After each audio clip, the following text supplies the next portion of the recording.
اے رحمت عظیم کے مہمان السلام، قرآن کے نزول کے سامان السلام، رمضان السلام، اے رمضان السلام۔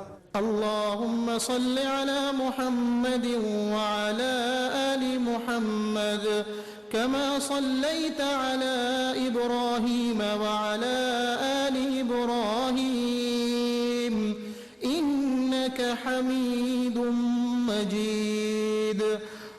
اللهم بارك على محمد وعلى آل محمد كما باركت على إبراهيم وعلى آل إبراهيم إنك حميد مجيد۔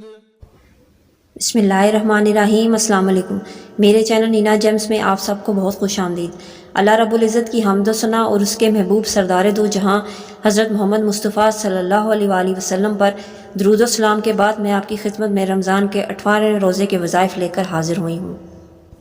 لیکن وظائف پہ جانے سے پہلے میں ایک بات آپ سے شیئر کر لوں کہ میری وہ بہنیں جو سحری اور افطاری میں بہت مصروف ہوتی ہیں وہ زبان پاک پر درود پاک، استغفار اور کلمہ طیبہ کا ورد رکھیں۔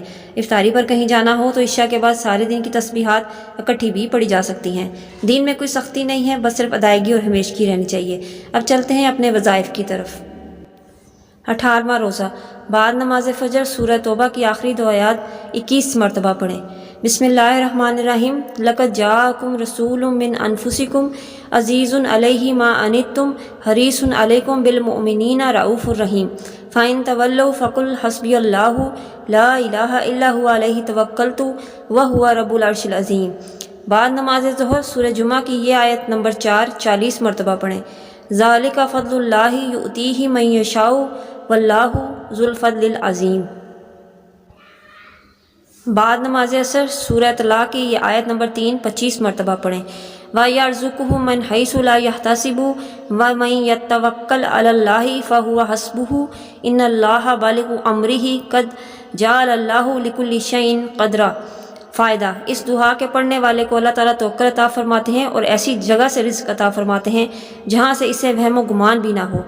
بعد نماز مغرب دعائے کرب و حاجت 21 مرتبہ پڑھیں۔ یا حیو یا قیوم برحمتک استغیث۔ بعد نماز عشاء سورہ یاسین 1 مرتبہ پڑھیں۔ یہ تھے ہمارے رمضان کے 18ویں روزے کے وظائف۔ آپ سب سے گزارش ہے کہ میرے اس چینل کو سبسکرائب کریں، لائک اور شیئر کریں۔ اپنی قیمتی رائے کا اظہار کمنٹس میں ضرور دیں۔ اپنی دعاؤں میں یاد رکھیے گا اور اپنا بہت خیال رکھیے گا۔ اللہ حافظ۔